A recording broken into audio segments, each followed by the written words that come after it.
Hello everyone, welcome to my channel. I hope everyone is having a wonderful day.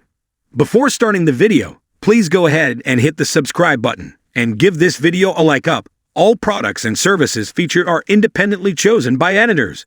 However, soaps.com may receive a commission on orders placed through its retail links, and the retailer may receive certain auditable data for accounting purposes. If you are a regular reader of soaps.com, you're no doubt aware of our feelings about the young and the restless business storylines. But there is a way to salvage the mess of musical CEOs and characters who are more interested in perusing spreadsheets than tangling up bedsheets.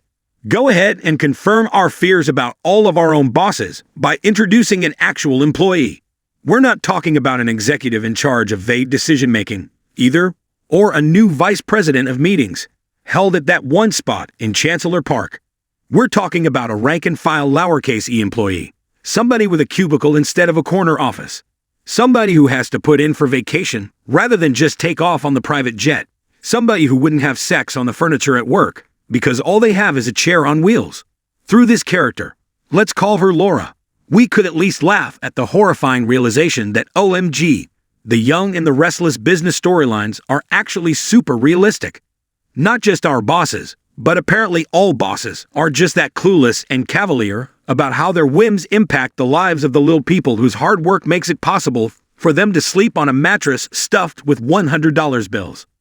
We've all been there, right, wondering how much time a company has wasted on brainstorming a new color for its logo or switching over to a new email server, when, for Pete's sake, we just want to do our dang jobs. Now, instead of facepalm and asked, who on earth thinks this is a good idea? We'll get to chuckle at the answer as Laura sees it unfold firsthand. Imagine it. Every day, Laura shows up at her desk and opens her email with dread, waiting to see whether the company has changed names again, or whether her boss has another new boss, or whether a decision has come from on high that everyone must wear stilettos on Fridays in order to improve morale. Yes, even the male employees. Laura will put off making an overdue eye doctor appointment because her insurance has been slashed to pay for that small island in the tropics that Billy saw in an issue of Rich Men's Health and just had to have. She will show up for a mandatory all-hands meeting called by Nikki, only to learn that she's not in charge anymore. And, oh by the way, the date has been changed to last week.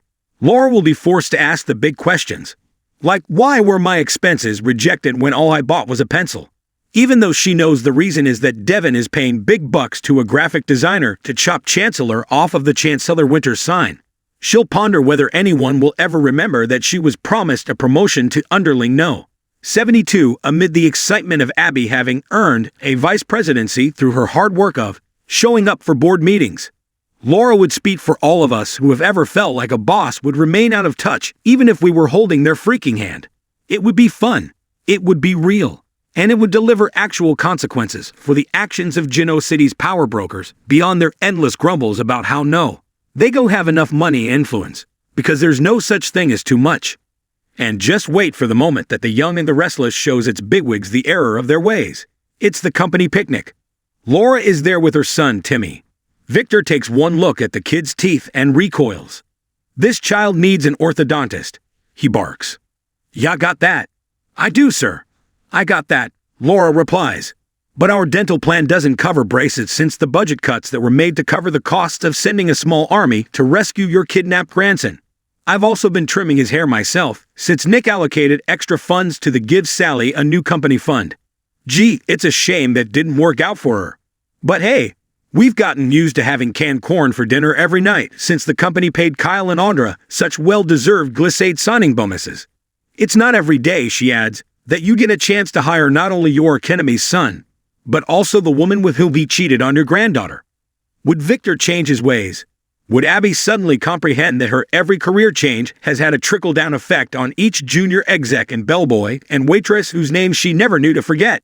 Would Nick consider fielding ideas from people with whom he hasn't had sex? We'd love to find out right along with Laura.